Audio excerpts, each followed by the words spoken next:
日本の産後休暇、育児休暇についての考えをお聞きしたいです。スウェーデンだったかな、産休を取るときに男性も必ず取らなきゃいけないんですよね、法律上。日本の場合って産休っていうと、基本女性が取るもんですよと。なので、女性が産休を取って、で、それで、産休終わりってなるんですけど、そうすると、女性が育てるのが当たり前だよねっていう状態で固定化しちゃうんですよね。もちろん女性の方が授乳できるから女性が育てた方が効率的であるっていうのは確かに論としてはあるんですけど、でも実際その授乳が必要な期間ってせいぜい1歳、2歳までで、それ以降の子育てって別に男性でも女性でもできますよと。ただ、最初の産休みたいなののせいで、じゃあ、これってもう女性の仕事だよね、男性がやるべきことではないよねっていうことになって、結局ずっと女性がやりますと。なので、じゃあ3歳、4歳になっても女性は家にこもったままで、男性が働くっていうので、女性がキャリアを作れないっていうのが割と日本の文化なんですけど、スウェーデンの場合って、男性も強制的に休暇になっちゃうんですよ。なので、6ヶ月、2ヶ月だったかな確か。女性が6ヶ月休みますって時に、次2ヶ月男性が必ず休まなきゃいけないんですよ。なので、じゃあ2ヶ月男性は休みますと。で、2人とも働かないだと家計きついので、女性は職場に戻りますと。で、男性は2ヶ月間子供を見ますっていう期間があって、子供の世話を男性がするっていうのが強制的にやらされるんですよ。もちろんやんなくてもいいですよ。金払ってベビーシッターを雇って仕事を休むっていうのもあると。でも仕事は戻れないですよ。仕事に戻ることはできないので、休みを取らなきゃいけないんですよ。っていうのがあって、そのシステムのおかげで割とその男女共同で育てるっていうのが普及してるんじゃないかなと思うんで。なので産休って休みたい人が休むじゃなくて強制的に休まされるっていう仕組みの方が男女の役割を平等化するっていう意味ではいいんじゃないかなというふうに思いました。32歳男で育休を半年1年で取得予定。日本の育休制度は充実してますが、男性育休についてどう思いますか？日本は確かに女性が取るのが当たり前っていうところがあって、文化的に厳しいんですよね。フランスだと男女ともに育休取らなきゃいけないですよね。日本の場合って育休って男女どちらかなんですけど、フランスの場合だと女性が育休取るんなら取ってくださいと。ただ男性も必ず取らなきゃいけないですよ。義務として。っていう感じで子供が生まれると男女ともに休むんですよね。男性が休んでる時は男性が世話をするっていう感じで。なので育休っていうのは当たり前に男女取りますよ。で、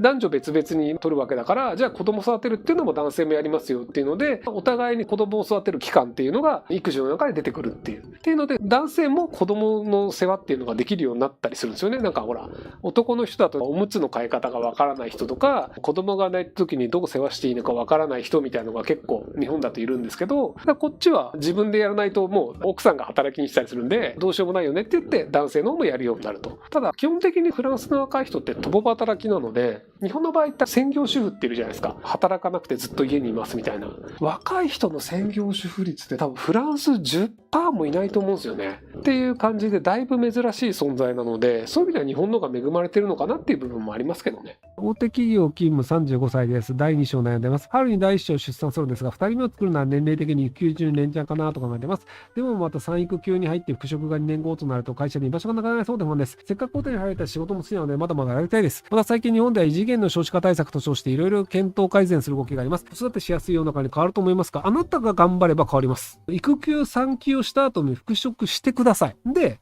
復職を断るのは違法なので、大手企業は断ることはできません。で、復職したことによって不利な条件で復職させるというのをやるのも違法です。なので、トウモロコシさんみたいな人がちゃんと復職して何の問題もないよねっていう実績を積み重ねることによって、若い人たちとかも、普通に戻れるんだっていう形で、子供を産んで戻るのが普通な社会というのがその会社の中で生成されるんですよね。で、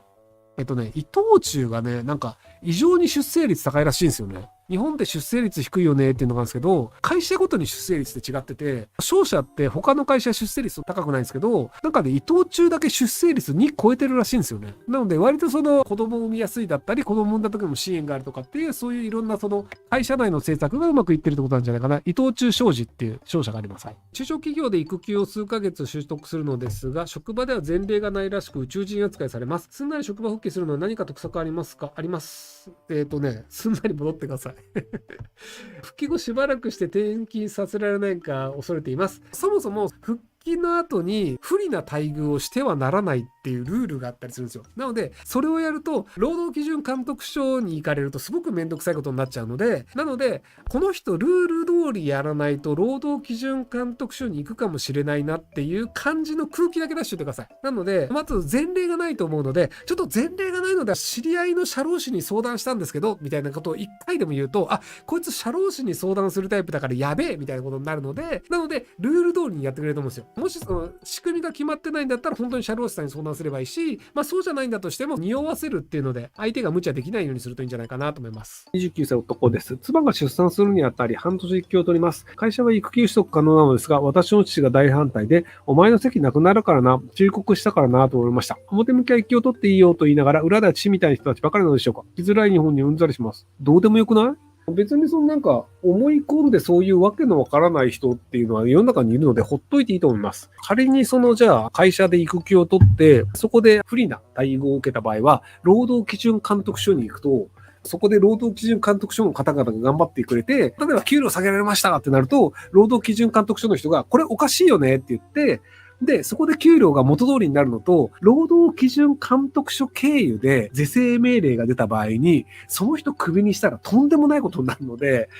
一生クビにならないってなるんですよ。なので、基本的にはもうルールが決まってるもので、要は権利です。有給は権利です。なので、権利を施行しました。で、権利を施行した結果、不都合な対応とかをされた場合は、国家権力があなたを守ってくれます。なので、お父さんは何かあってもあなたを守ってくれませんけど、国家権力はあなたを一生守ってくれます。お父さんよりも国家権力の方がよっぽど頼りになるので、国家権力が守ってくれるときはちゃんと権利は使えるものは使うといた方がいいですよ。お父さんがプーチンですとかだったら国家権力よりもお父さんの方が役に立つかもしれないですけど、一般市民のお父さんって別にあんまり役に立たないですよね。33歳サラリーマン男です。今度子供が生まれるので育休を1年間取りたいと考えているんですが、社内で男で育休を取っている人がいないので取りにくいです。取れ！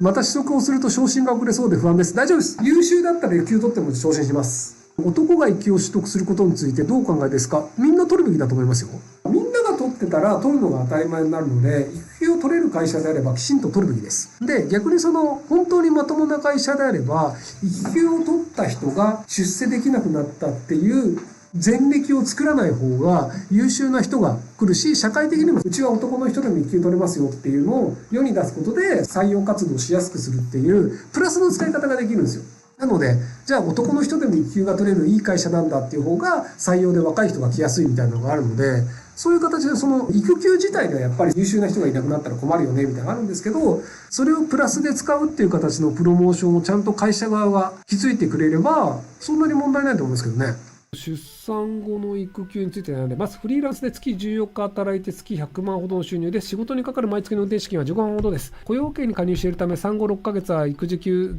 業給付で月30万、6ヶ月1年間月22万ほどの手当があります。子供といる時間を取るか、2週間働いて稼ぐか、いつまで育児休暇を取るべきか悩んでいます。旦那様は普通の会社員で手取り20万ほどです。多分子供と一緒にいるというプランでとりあえずやってみて、で、産んで育てた後に、これは結構サボれるなと。なので働いた方がいいなってなってからサボるか働き始めるっていうのにしてみてください。多分初めての子供だと思うので、どれぐらい大変かっていうのが分かってないんだと思うんですよね。人によってすげえ子育て大変っていう人と、全然楽っていう人がいるんですよ。人によってって親側じゃなくて子供の手間度合いだったりするんですよね。女の子の場合ってほっといても何もしないんですけど、男の子の場合、その子にもいるんですけど、こういうことが起こり得るとまずいよねと思うことはほぼ起こると思ってくださいっていうタイプの男の子もいるんですよ。ボールがあります。窓ガラスがあります。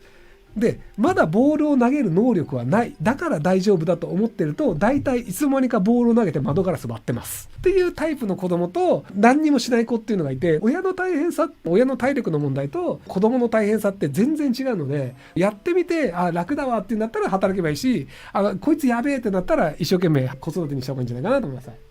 女の子をほっといてもろくなことはないですよ。女の子も大変な子は大変だと思うんで、男女差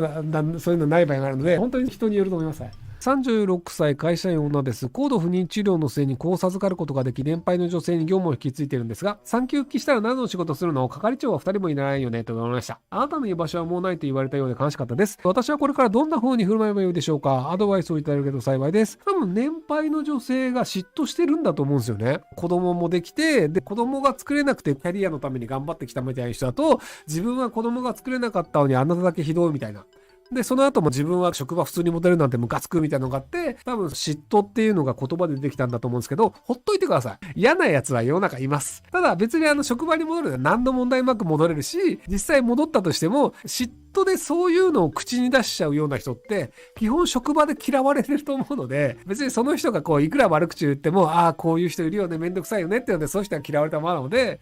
大手を振って職場に戻ってください。職場戻れなかった場合、労働基準監督署に行くと、それでボーナスもらえるので、職場に戻れるっていうのは権利なので、もし戻れないと、はい、戻れませんでしたね。じゃあその分罰金払ってくださいっていうのを労働基準監督署がやってくれるので、自分から職場に戻らないっていう選択をすると、ボーナスがもらえない分損だと思います。37歳会社員妊婦です。あと数ヶ月で産休に入るのですが、後任が決まりません。上司から他の部署から後任を新しく連れてきたら、産休明けに今の仕事には戻れないよ。だから今いる部下に仕事を割り振ってと言われました。ですが今の部下は関係者とのトラブルが絶えず、自分が何年もかけて大切に育ててきたプロジェクトを引き継ぐのが不安です。関係者に迷惑をかけたくないので、できるだけ信頼できる人に引き継ぎたい思いです。私はどうするべきでしょうか。人として関係者に迷惑をかけたくないと考えるのは正解なんですけど、ただ、子供を産んだ後職場に帰るっていう方が多分大事だと思うんですよ。お金がないと何かときついので。なので、無能な後輩に引き継がせて、トラブって、子供を産んだ後に戻ってきて、いや、戻ってきてよかった、ありがとうっていうように言わせた方が居場所作りやすいと思います。逆にすげえ優秀な人を入れちゃうと、別にこの人も戻ってこなくていいよね、みたいなことになってたりするので、なので、関係者に迷惑をかけたくないっていう気持ちは人としては全然正しいと思うんですけど、ただ、自分がどう得するかっていうのをちゃんと意識した方がいいんじゃないかなと思います。私は管理職ですが、妊娠中で現在産休取得中です。旦那に育休は3週取ってほしいのですが、有給を使用するように言われたそうです。日数も少なく何かの時に取っておいてほしいです。給与明細も残業が第9ほにゃららに取得記載があり、残業や深夜手当の支給がなかったりブラック企業です。角を立てず解決法がありますか？ありません。なので角を立てるっていうので、弁護士を立てて労働基準監督署を入れるっていうのを考えてください。はい。結局その会社側が悪いんですけど、ブラック企業って。でもそれは角を立てない限りは解決しません。善意でやってくれるのであればもうやってます。今の会社って余裕がないので、いざという時に動くタイプの人を放っておく余裕がないんですよね。で、割とみんなギスギスしているので、ダラダラしてるやつを排除しようとする傾向があるんですよね。例えばさっき言った育休産休取るのが難しい問題とかって、俺たちは働いているのに産休で休むとかマジけしからんみたいな、休むぐらいだったらちゃんと会社辞めて休めみたいなっていうので、子供育てるの大変だから頑張れよ、俺たちがカバーするよって言えるほどの余裕がないんですよね。なんでかっていうと、日本が経済的によろしくないからなんですけど、なので基本的にはもうどうしようもないんじゃないかなと思ってます。ご視聴ありがとうございます。今回の動画はこちらからの切り抜きになります。